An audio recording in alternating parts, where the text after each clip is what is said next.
You're coming from Oslo? Or? From Dortmund. From Dortmund, yes. And close to my brother, Olusegun, yes. You live in Berlin? Yeah. Yes, okay. And that's Mr. Shegun also. So we have two Sheguns here. Because you guys, when you guys call me, when we talk, I always confuse, both of you actually. Yes. So, and close to him is my brother, younger brother. He's from Bayern Munich. He's also a businessman. So we know more than that in Bayern. He came all the way from Bayern this morning. His name is Joseph Aimoa. Joseph Aimoa is you're welcome. And close to me here is my assistant coordinator. He's also a media man. You know him very well. We've been together the whole time. So you're all welcome. I want to introduce myself to you again. My name is Victor Ayo. I am the coordinator of the Germany branch of the Take It Back movement. We are here to take Nigerian back. We are tired of the status quo. We cannot allow these people to hijack the future, our future and the future of our kids. The person we believe in is Omoyele Sowore. We don't believe in him because he just woke up in the morning and said that he wants to run for president. We believe in him because of his track record. He's somebody of astute intelligence. He knows the issues, and that's why we are all following him. So, for those of us that are sitting down here who has one or two things to say, or probably to advise him on, we'll advise you to do that, and do that without hesitation. Please, like I said, let's be mindful of time. I'll be here to moderate anyway. Thank you very much. Thank you, everybody. So, the next agenda is we have food, lined up for us for consumption. I'll be inviting Brother Frank, Mr. Frank Ayande, who is the CEO of this place, to let us know what he has for us. So, Mr. Frank, please. Take it back. Take it back. Yeah. Welcome, everybody, especially, most especially, Mr. Sowore. So, this is Pan Africa. I started 7 years ago with the idea of bringing Pan-African food to Germany, slowly. And yeah, this is the second restaurant. The idea was that not just to give only Nigerian food, but we're doing food from all African nations. So my staff are from different places. I'm really happy to have everybody here this morning. You're welcome. Yeah. So what we're having for you today, we have the jollof rice here. And this we have, this is samosa. This is like meat pie. This is from East Africa. Yeah, then we have the salad. Here we have different leaf salad. And here we have the draw soup, yeah, with assorted meat. And then we have the egusi, also with assorted meat and fish. This is the pounded yam. Here we have fried rice. And here we have fried fish and also fried chicken in spicy sauce. And here we have pepper soup. Ladies and gentlemen, I would like you to feel at home. Eat. If it's enough, if it's not enough, let me know. If anything is missing, you want anything, the service is there. Is there, the person of Sota. And also my son wanted to say hello to Mr. Sowore today. Wow. This is my son, this is why he's here. This is the person of Elias, Losa, and Youngme. So because when I told him about Sowore, he was so interested. We'll be going to Nigeria next month. This is going to be his second time in Nigeria, which took him to the embassy to do Nigerian passport for him. Fantastic. So, and he's a footballer. Wow. So, he's among the people that is going to rescue Nigeria. Take it back.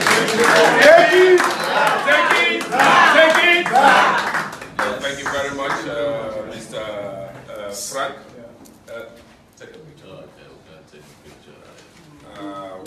taking that picture, I forgot to introduce somebody in the person of our brother on white behind the camera. He's a cousin actually to Mr. Omoyele Sowore, in the person of Mr. Kola Omoyele. Take it back! Take it back!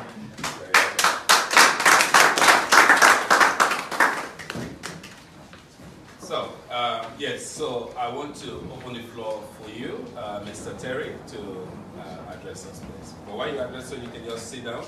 Why, I don't know how we're going to go about it. I think first of all, we'll take the food. No, we'll discuss. Before you, okay, all right. Okay, that's fine. That's fine. Okay. Thank you. No problem. You're welcome, sir. So, take it back! That is it. Yeah. As you have rightly introduced, I'm a politician to the core. From 1979, I've been active politics. And I'm a lawyer, I'm a businessman. I'm a community organizer. Most of the activities here in Europe, I would say I'm the pioneer of most youth or group or ethnic or national organizations. And like my dear brother Frank, I was the pioneer of this same entity, a restaurant. Very famous one then, a restaurant and a discotheque. But then, after my graduation in law, I decided to close it up. Wow. I go into active politics. I'm a strong member of the ruling party here in Delhi, the SPD. And maybe as time goes on, I will be a candidate in the Delhi Parliament. Wow. Because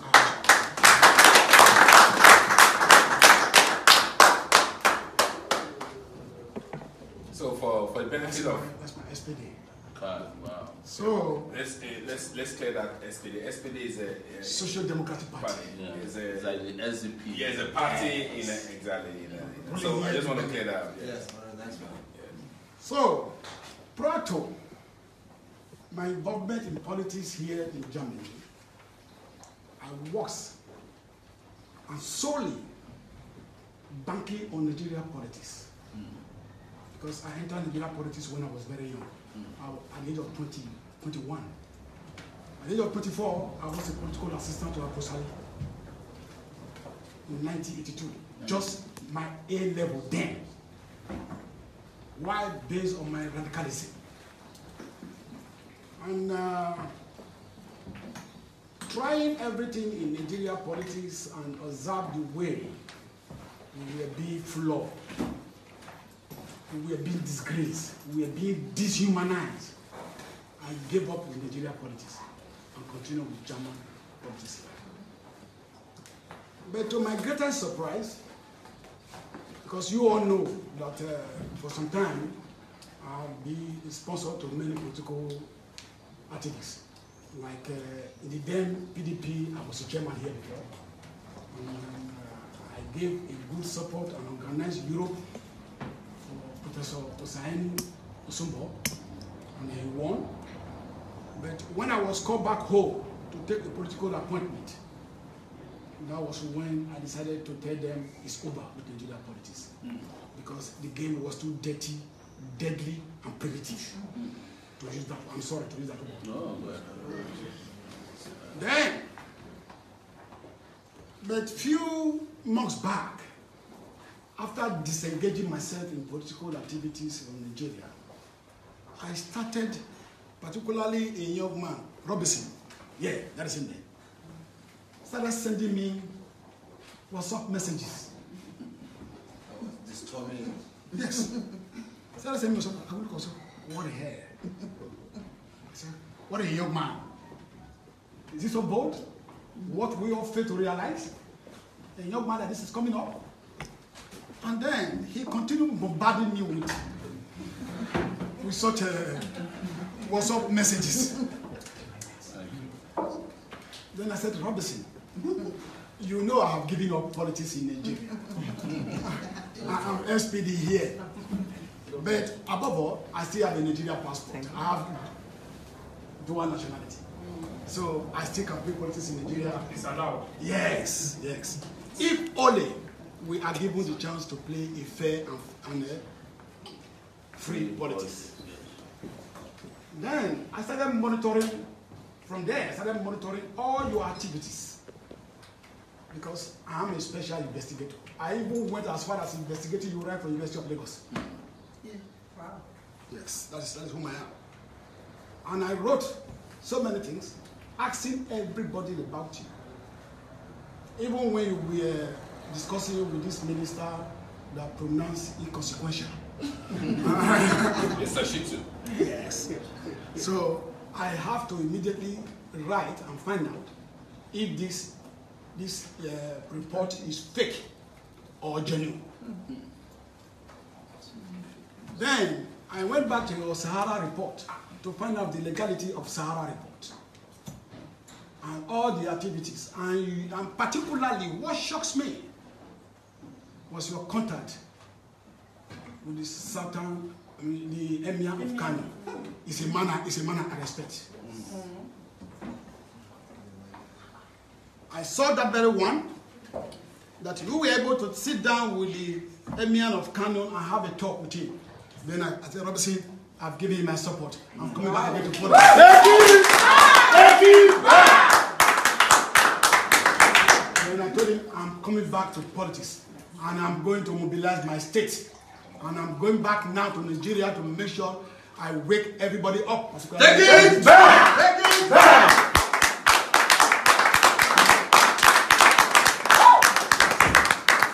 Then I promise him that anything you are doing now, as far as this young man is concerned, I must partake.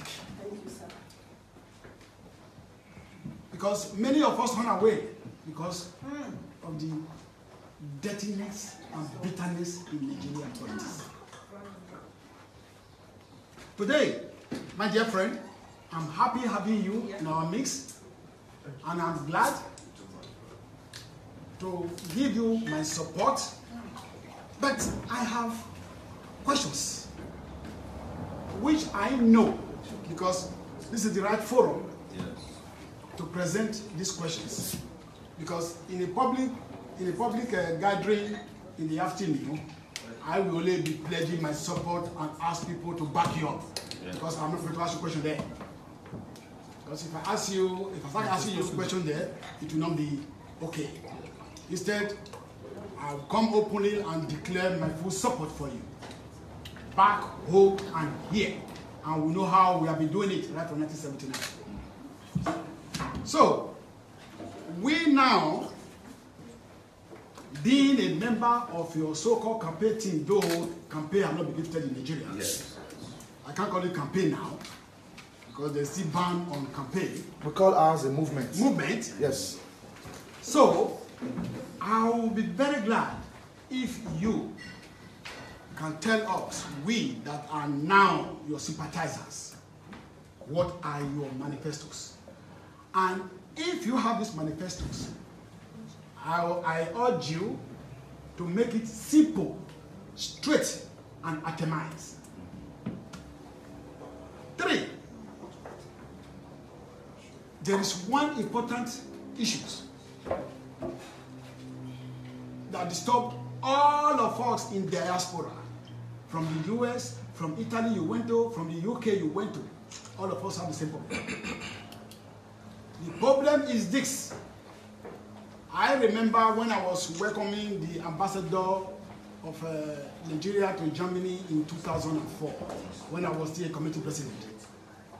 I confronted him with these very issues. And since then, I have written more than 21 letters. Wow. But we have no headway. The question is this. A politician like I, or like you now, like everybody knows, that a politician is solely interested, have the respect for the number of votes they can get in any constituency. It is not the money you are bringing, it is not the grammar you are breaking, it is not the qualification you have. Therefore, we in diaspora, Nigeria in diaspora are already over 10 million. Nigeria in diaspora, all over the world, we're over 10 million. Sure. And these 10 million people are being denied their right to exercise their franchise.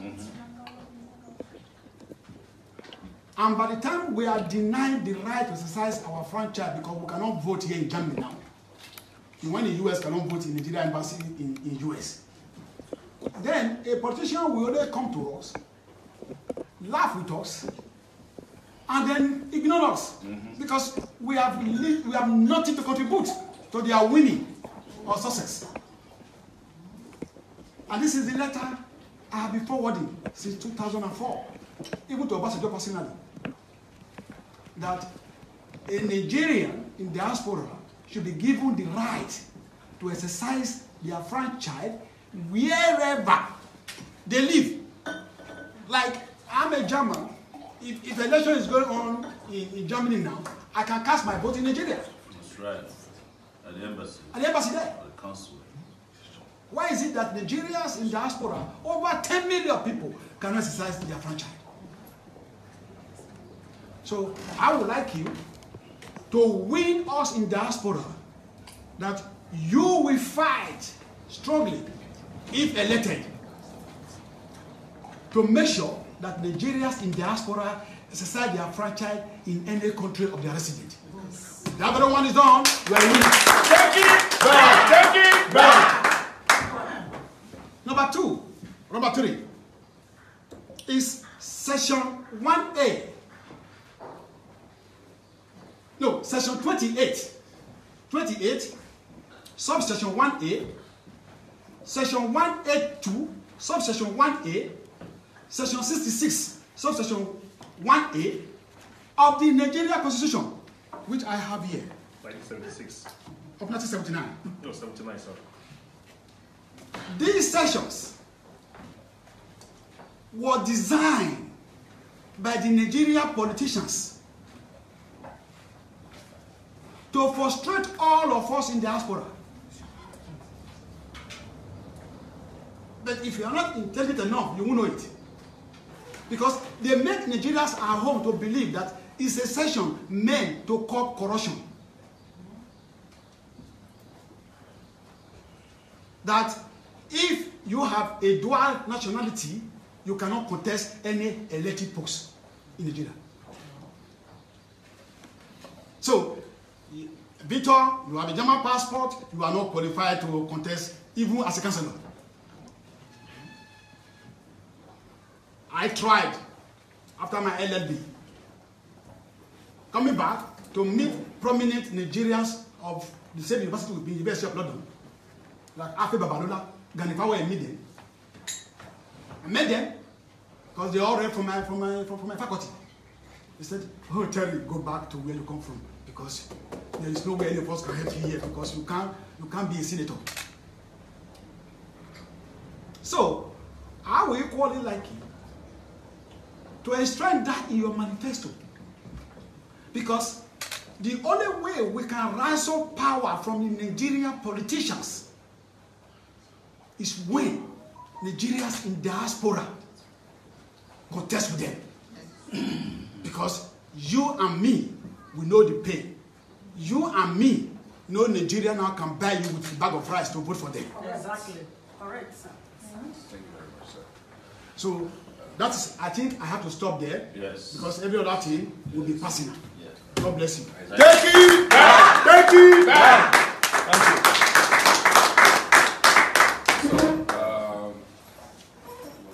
Yeah, I just want to quickly respond to them.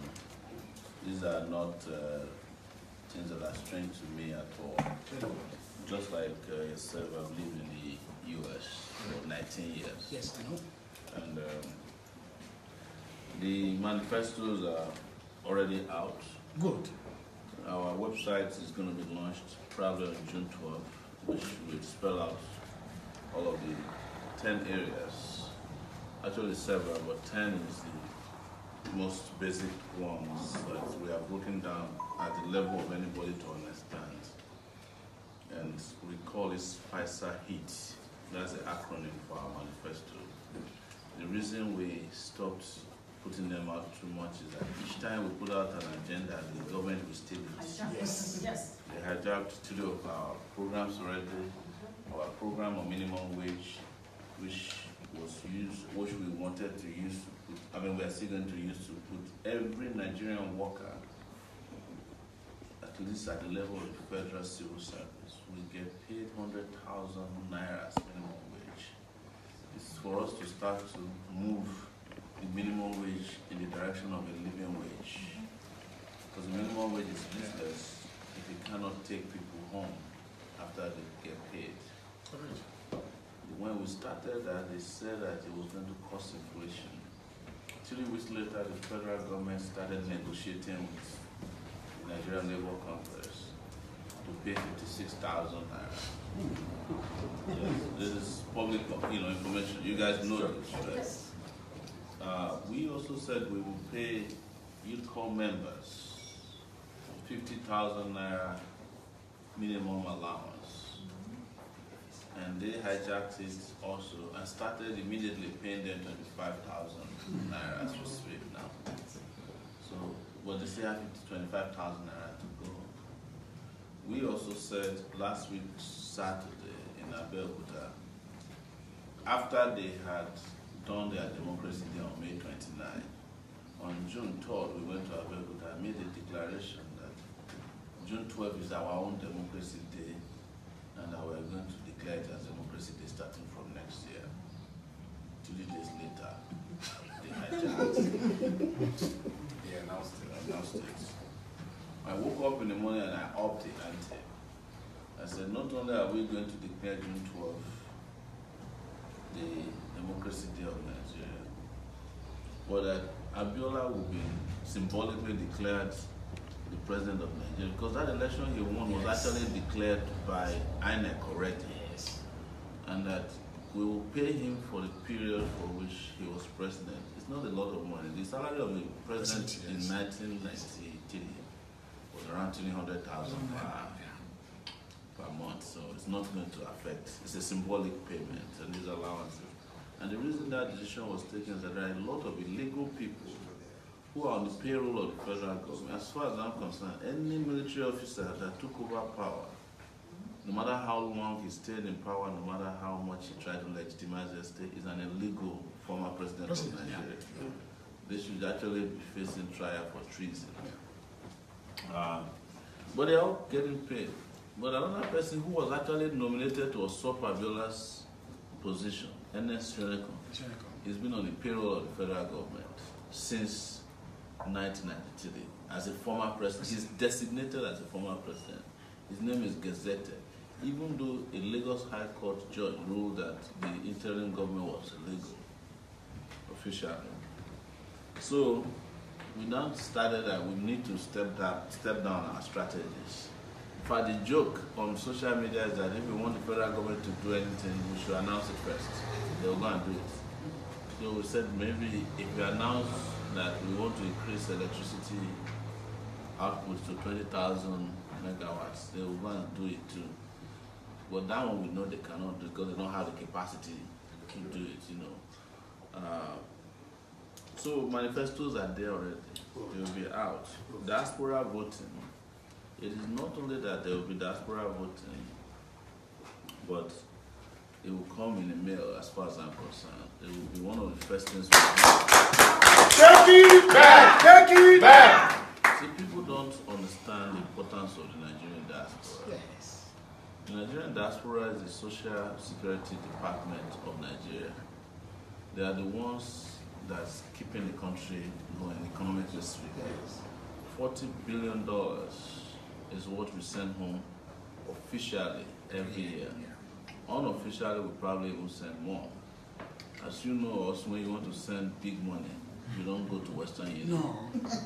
You go to the airport to look for somebody who's going home to take it for you, or someone. I'm not saying it to say that we engage in money laundering, but it's our own legitimate, and innovative way of sending money home. Because if you send money home more than 3 times a month through Western Union, it's more than 3,000 euros. Yes. They will block you. Yes. They could block you for 6 months.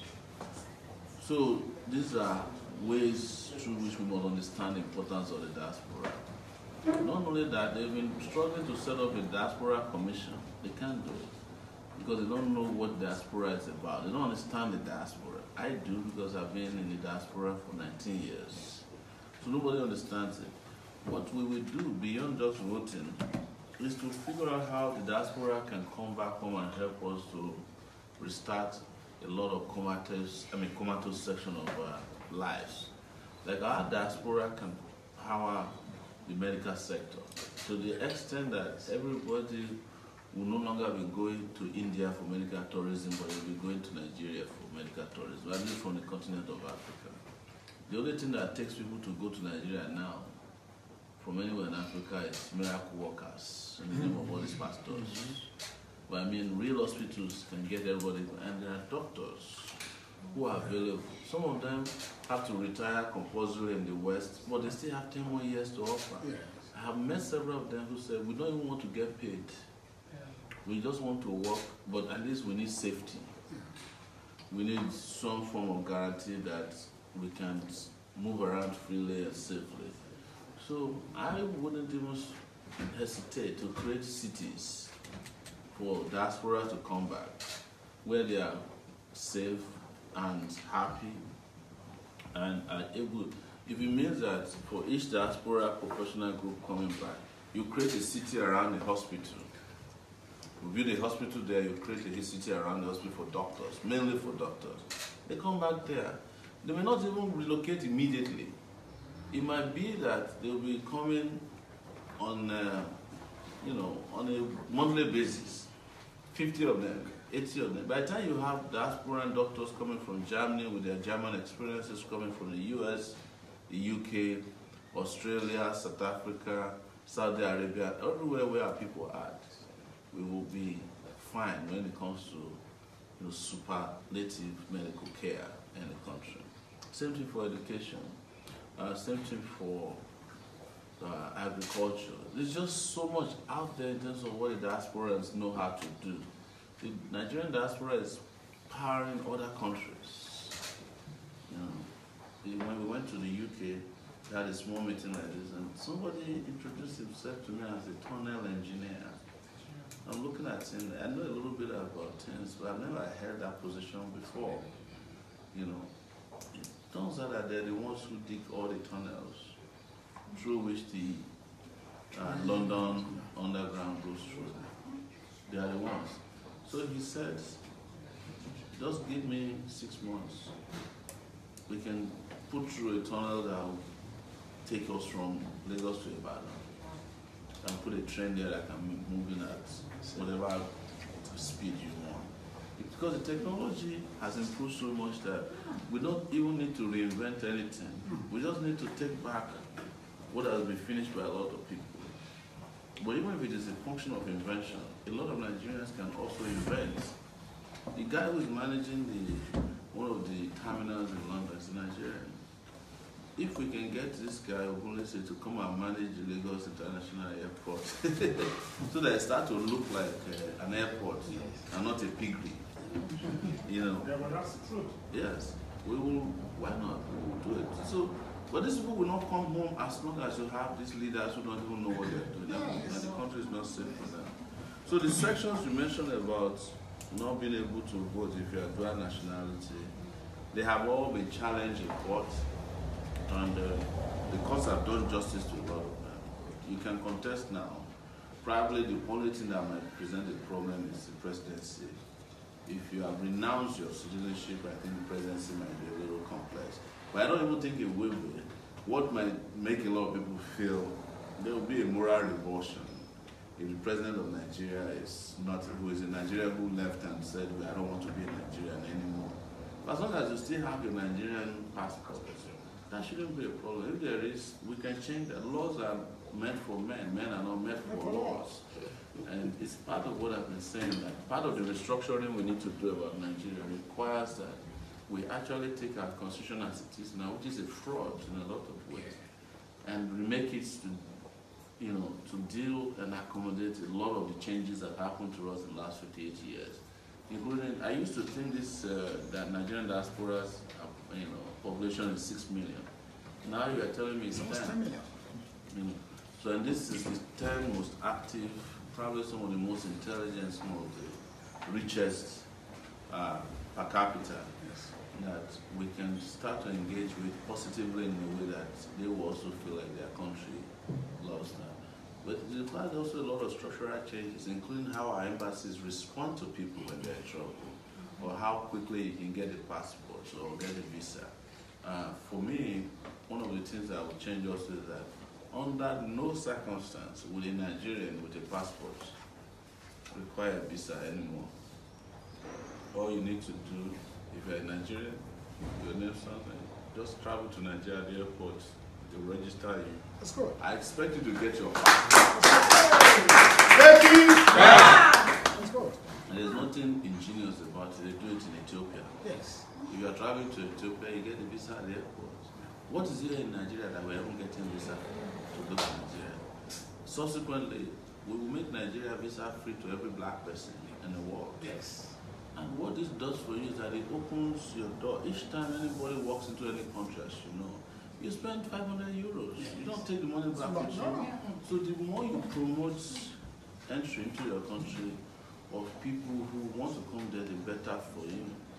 They said, oh, terrorism. I said, what are you talking about terrorism? There's no terrorist that cannot enter Nigeria if they are determined to enter Nigeria. You can take WMD to Nigeria, even if you declare to the customs and you put some money under it. He will take the money from you, travel, and be calling you, have you exploded the thing so that I can come back? You don't care about it. So, but it requires, my brothers and sisters, a leader that is commonsensical, a leader that is capable, a leader that understands how the world works.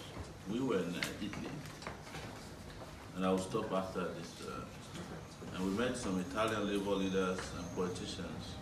You know, they came here saying, oh, you know, we want to help Nigeria so that you don't send trafficking victims to us, you know, too much trafficking. When they were done, I said, how about you tell your men to stop sleeping with underage girls too, so that we can short the supply and the demand. Because if there's no demand, there will be supply. They were looking at me, because otherwise everybody would say, oh, what can you do for us? No, don't be giving me this, what can you do for us? We can do a lot of things for us. What is the amount of foreign aid we get into Africa? If a country gives you $10 million, it wants to control your destiny. Someone give you 100 million, you start calling your president in the middle of the night. But our brothers who are sending in 40 billion, yes, they have no access to their country, no access to the embassy, no access to the consular services, no access to political and cultural services. So we have to upgrade also our embassies to deal with these issues expeditiously wherever they are. Those are the things that will be done, and of course, you know that this current set of leaders cannot do it. As you saw when you went back to those states, in those days, the idea is not to serve anymore. In fact, what I said to people is that the space to do good in Nigeria has almost closed down. So if you come with any idea now, if you work for a government and you are going to the office and nobody, if they are sharing money, you don't take, they are sharing money, you don't take. One day they come and kill you. Yeah. That is it. Yes. They will say this man that is not taking money, what's he up to? Yes. That is it. It's not, they will have a meeting, or they will tell you not to be coming to their meetings anymore, or they will not be inviting you to meetings. Because that's, if they see you, they are thinking about, sir, how can you help us launder some money now, Mr. Yes, the barrister. I don't want to expose that. Yes, this Germany that you are in. Can you help me buy 5 AMGs and bring it into the country without anybody knowing? Because that's what they're interested in. And you ask yourself, with the price of an AMG, you can construct a road 12 kilometers between two villages. Even if you don't tie it at the beginning, it will be motorable for a period. They are not interested in doing that, because they feel that if they do too much for the people will not come and be queuing up for handouts. And they love it when people come and stay in front of their house and be doing babake. So you are somebody who know that you are a thief will be saying that you are the best. And you are there saying, yes, I'm the best. You know, say it. They will even say it more. One guy who is an agricultural expert went to see your state governor. So I have this agricultural idea. He came from abroad too. That can keep all these young people busy. All these area boys. He said, if there's no area boys, how are we going to rig the election? So thank you very much, Mr. Omoyele. Take it back! Take it back! So thank you. We are moving forward. Of course, I know you have a lot to say on these issues. So well, we have a whole lot to do. I'm sure all of us want to have one or two contributions, questions to have, to ask here. So I'll be leaving the floor for Mr. Harry. Mr. Harry Williams. Harry, okay, yeah. Yes. I don't know if you want to say. Good morning, everybody. Good morning, yes. My name is Harry. I'm from Edo State, and I'm very happy to be here. But first and foremost, I will say a very big thank you to Mr. Victor Ayo for the job that you're doing so far. Thank you very much. A big thank you to Mr. Robinson. It is not easy to make any sort of a continuation, the sort of which you guys are putting up today. So I am highly, highly impressed. The same thing goes for Mr. Imade and the PA to Mr. Sowore. I'm so happy to be here. Thank you very much for the job you guys are doing. The truth is, well, I am from Edo State. I graduated from Hawaii Polytechnic in 1990. I have a bachelor's degree in business admin. I later joined the Nigerian police in 1994, where I was enlisted into the Nigerian Police College of River, Enugu. I got 2 commendations in a period of 2 years from the Commissioner of Police then Moses Anegbude. Later retired as a DIG Ops. It was my boss, somebody I served very well. The same thing goes for Mr. Richard Arabame, who is now the chairman for LASMA. These are my bosses, as they could be called. So I left the police as a retired police ASP. So actually the reason for doing that was because I did not serve at the National Youth Service Corps. And for me, I think it would be very nice if every Nigerian has the opportunity to have that experience of the military, whether it's the police, it's the custom, or even the military. Why? Because I think there's a lot. Audience, please. I think there's a lot to be learned from it. That is what they do in Israel, and that is what they do here in Germany. And I think it's very necessary. I even believe, to my own experience, that having the opportunity to serve in the military is a very good strengthening for every Nigerian citizen or any African, as it may be. Having said that, I came to Germany in 1994, and I worked a little bit in some few hotels. And in 1997, I started to ground and found my own business. And since then, I've been self-employed. Although along the line, I gave up the business, not because I was trained, but because I came to believe that most of those that were my customers were still living backward, just like the story I was telling the barrister some few minutes ago. So I wanted to create a venue where I'll be able to do a business that will create flexibility for myself, and a business that will allow me to grow forward as we move along. The dream that Mr. Sowore is right now sharing with us is something that has fired in me for a very long time. And I am not in any way pessimistic about your success. I'm not at all. Why? Because it's a belief and it's a dream that I had and I have had. I once told some close friends of me that I wanted to go into politics, and if I want to, I would like to go for the presidency. I think that in life, what you want is what you get. That's right. You understand? You should not limit your expectation. You cannot limit your expectation. Take it back! Take it back! Nigeria was once ruled, I think the youngest Nigerian president was Yakubu Gowon. 33.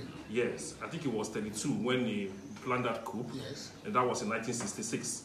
and he ruled Nigeria till 1975. Although his presidency was not legal because why? It was a coup. So that is the only difference between himself and Mr. Sowore, because Mr. Sowore is coming as a democratic president and is going to be fully elected as a democratic president. Take it back! Take it back! I do not want us to share this pessimism that Mr. Sowore, you know, I would like to say this clearly. There are two reasons why people lose votes. There are just two reasons. One is overconfidence. When your followers believe, he's going to win now, I think Tinubu is the one, this one is covering, he's good, I don't need to go and vote. That man loses the vote. He loses the election. And the second reason is when people are low confidence. When they say, there is no reason to go after all, Buhari is going to win. You know, this is not the plan already, why are we just wasting our time? I hear people say that. That is not fair. Because why? Every vote counts.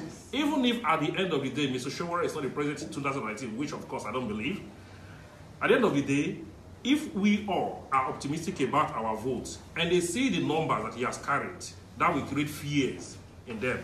I can tell you as I speak right now, I have somebody who is very, very close to the vice president. For a reason being that today social media is very much everywhere, I'm going to try to protect the person's interest. But I know the fear that is going on right now in Abuja. Why? Because Mr. Sowore is creating a very big impact. Yes. Right. The reason why I decided to come to this place today, is because I'm not the kind of person that follows somebody. I only follow you if I know that you are intelligent. I follow you if I know that you have a path. I follow you if I know that you have something that will impact other people's life. I have followed Mr. Sowore for the past 3 months now, and I've been following, and I followed him intensively. And the thing that struck my mind, why after Mr. Ayo tried to convince me to come to this meeting, which, you know, in the beginning I was a little bit reluctant, the thing that struck my mind was when he visited the king of Umuahia. And I watched that meeting very well, with great interest. I made sure there was nobody in my home. I made sure there was nobody to distract me, because I wanted to know why I was following this guy. But if I'm following you 100%. So, and then he said to the king of Umuahia, he said, you know, king, these particular people that are ruling Nigeria today are the people that actually created the war. And this particular place that I am today, Umuahia, he said to him, there was a declaration that was made for Umuahia to be underdeveloped. I did not know that. So when he talked about the war and the people ruling Nigeria, something struck my mind, that actually since 1960, we have been ruled by the same people. So for the very first time, I'm going to have somebody who wants to be the Nigerian president, and I'm 1 year older than him. Mr. Sowore was born in 1971, but most of you doesn't know, in February of 1971. But that is how far I've gone to know about him. You did well. You understand? And I said for the very first time, my president is going to be younger than me. And I love that. Take it! So, and also younger than Nigeria. And also younger than Nigeria. You understand? So, the truth is, I have seen him, I have seen what he has done. He graduated from Unilag, and then he's a veteran of this European idea. He knows what we are going through. It is not easy for you to wake up in the morning and say, I want to be Nigerian president. This man lived in the US for 19 years. He has a master's degree in Columbia University in New York. He has a geography degree, bachelor's degree in Unilag. And then he has visited so many people. He has been arrested severally because of his fight for freedom. Severally has been arrested. I saw how he was pulled out of the meeting that was taking place in New York by New York police officers. And I saw the way he was screaming. The man you are following is not a cool man. Take it back! Take it back! You understand? So somebody came to me and said, but chairman, why would he just go for presidency? Why don't he just start as a senator or governor? I said, very good. So I explained to him why he has to go for presidency. I said, because when we are going to school, there are some students, a teacher will look at you and say, this guy cannot go to the next class. You have to jump one class. Yes. You jump a class. It happens to some of us. Yeah. And the reason why we jump a class is because they have seen that you have passed that class. Yes. Yeah. This man has passed the level of being a governor. Take it back! Take it back! It would be a shame and even a disgrace to God if Mr. Sowore is going for governor of Ondo State. That's a shame. So for me, I am so impressed by his work. I have followed him. And I'm advising, although most of the things I want to say, I'm going to reserve it for the town hall because Then we have a much larger crowd. Yeah. This is launched. And then I hope to have the opportunity to say one or two things there that will, interest other people. And one other thing that I would like to triple ship before I will drop my speech for now is that we talked about diaspora not being very vital in Nigerian politics. It is not completely correct. I was talking to my mom some days ago. My mom is a big fan of the APC party and a big supporter of Buhari. And I spoke to her about Mr. Sowore. And my mom said to me, but son, why would I go and cast my vote for Mr. Sowore? I said, anyway, let me tell you why you cast your vote for him. The reason is because for the past 20 years, if you can tell me that you have ever earned a dime in Nigeria that has fed you, I will ask you to go and cast your vote for Buhari, the president. My mom looked at, on the phone. She was quiet for a while. I said, are you still there? She said, she's still there. I said, you are talking about Nigeria and campaigning for Buhari because why? You have kids abroad who send you money. If you don't have kids abroad that send you money, I'm telling you, you'll be looking for a change right now. I said, so this man has lived my life. He studied like myself. He has lived abroad like myself. Most of us have, came here and said, after 5 years, I'm going back home. But we couldn't make it. We are still here. But this man lived abroad for 19 years and said, I'm going back home. And he has the experience. I said, so that is the reason why you have to cast your vote for him. Right now, my mother is preaching in the house now. Sowore. Take it back! Take it back! That is the importance of the diaspora influence. You understand? When it comes to the Nigerian society. So finally, what I want to say is I'm not here to ask Mr. Sowore so much questions. The reason why I want to ask a question is because I know that it's coming. I've seen people ask questions that we're asking already. And he has answer for everything.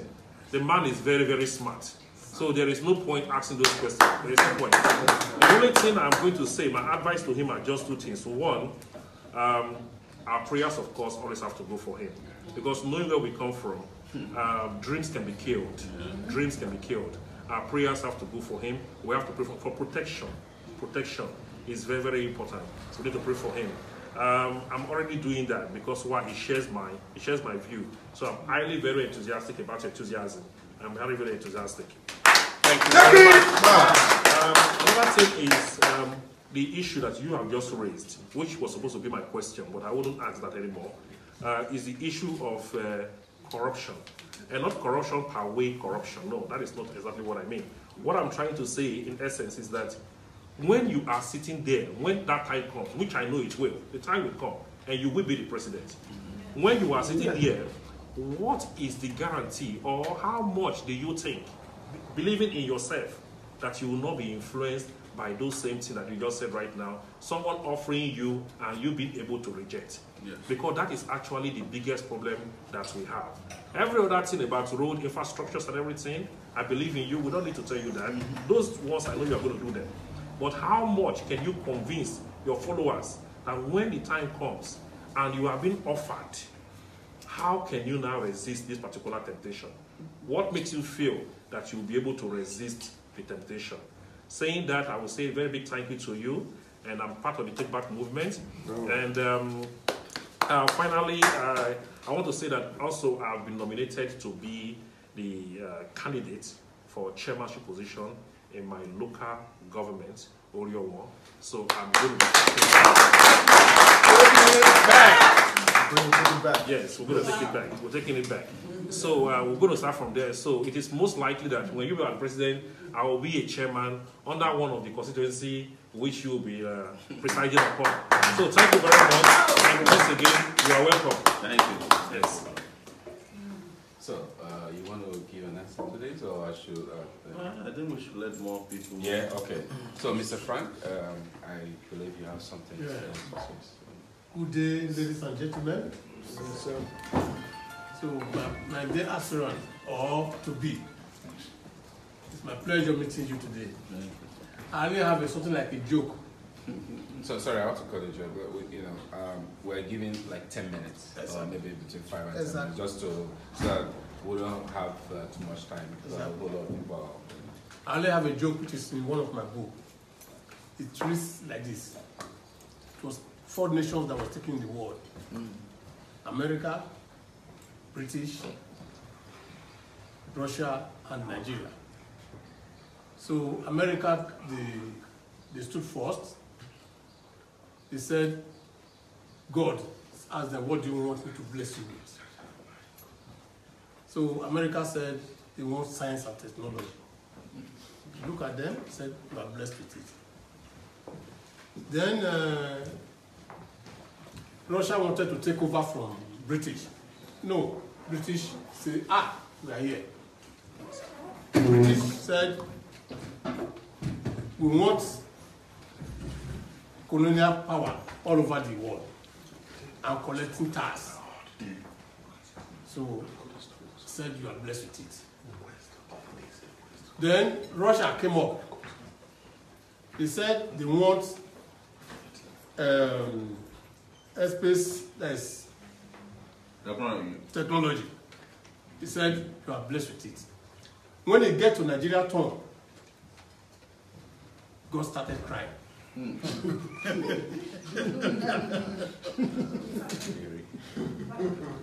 After all, then he then said, you are blessed with it. After all here, after crying, he then said, you are blessed with it. No question was asked. No question was asked. He started crying. So I just want, if you have the opportunity, which I think I am very, very sure of, to please think of this. Wow. So, is that all? That's all. That was so very, very, very little but very deep. I would like Sister Mary to please take the floor to make it a little bit also very pointful. So, okay. Thank you, everyone. I would like to congratulate Mr. Sowore for coming out and declaring your intention to Nigerians. And I can see that the Diaspora community, they're running around, they believe in you. And because we want Nigeria to change, we want Nigeria to improve, and though many people said we cannot vote, but we know we can replace a lot of things, because they say who paid the pipers? It takes two.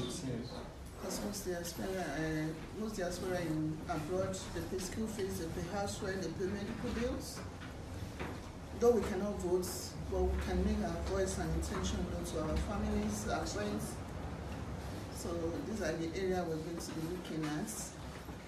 We're going to be looking at we're waiting for your manifesto to come out. And we are proud that we have you coming out, and you can have our support. So at this point, I would like us to take yes. Let's introduce our brother Jordan Ola. Can you please tell us where you live, and can you please stand up and introduce yourself? My name is Jordan. Okay. I just got though I read it from the internet, so I had to call this my photo brother. I don't know it was his number. I called yesterday morning. Okay. So on my way to work, I just had to call him that I'll be closing from work very late. Okay. But I need to know the information about it. Okay. So this morning I had to drop my kids to take them. I have to rush down here. Okay. In support of what is on ground. Mr. Sowore, you're welcome. I followed your program from Nigeria when you went to Sultan of Sokoto. I followed I followed you to Italy, all your movement. Though I have some problems at home with my neighbor. You started watching it, it's a lie, it's this, it's that. I have quarreled a lot got to a stage, my woman has to tell me, don't let them call police because of this issue. But I said, it is our hope. Home is home. I don't want a situation where you want to go to Nigeria, you have to start fasting for you are traveling to Nigeria in January, you have to start fasting. Yes, because you don't know what can happen. You understand me? So we want changes in Nigeria. People down there are hungry. They are really hungry. When you call them, I heard a lot of things. For me, like me now, I'm scared to go to Nigeria. It's my home, but for security and all other stuff, please, I know you are getting there, but this might be the last time of seeing you, but we will always watch you on the TV.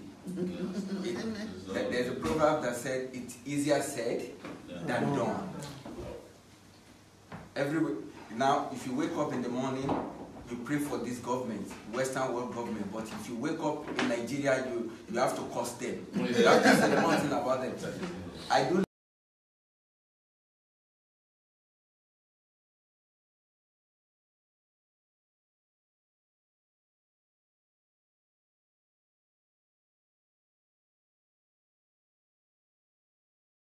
Please, all these are easier said than done. Okay, thank you very much. Take it! Take it! We'll leave Mr. Omoyele Sowore to answer and to say more. Yes. Yes, okay. Thank you very much, Mr. Sowore, and the team for making this a reality. Something they used to say, a dream that the time has come, there's nothing that can stop it. Yeah.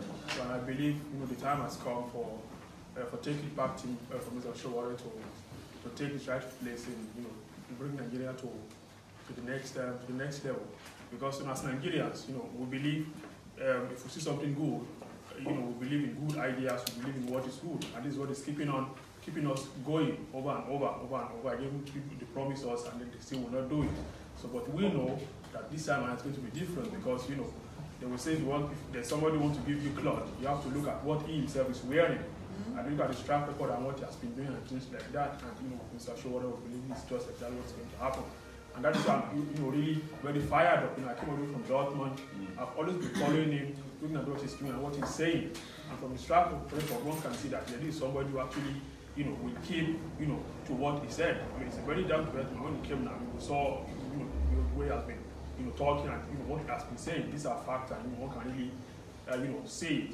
And in fact, I'm very sure, young people in Nigeria, because there are times you think this status quo, can you really challenge it? Is there anything you can do to really break through this kind of a very very big one? But I tell you, which is coming out to say he wants to be the president of Nigeria, this mindset has really changed a lot. It has influenced so many people, and I'm very sure come 2019, when they win, it's going to be something very powerful, and in the future, Nigeria, is going to benefit from it so much. Okay. Take it back!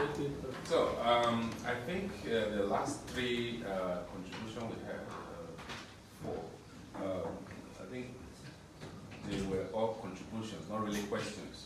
No. So, I think you just say one or two words about it, then we'll go and eat because the food is getting cold. Yeah, I would say let's let everybody say something. I mean, no, we'll come back again. Okay, we'll come back again.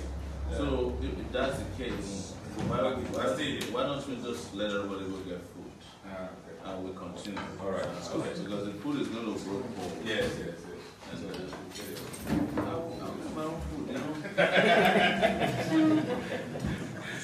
So the presidential aspirant will be going to take his food himself.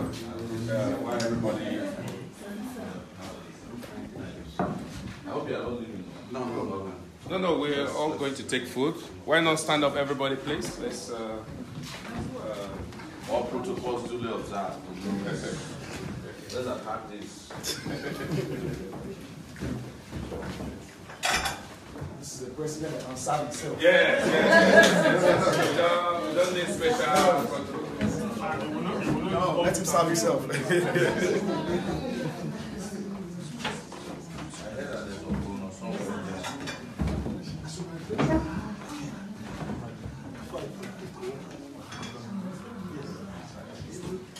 You went to University.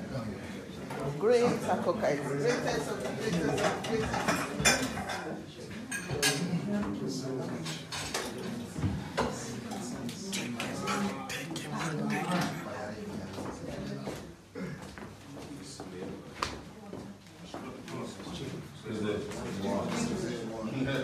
My sister, how are you?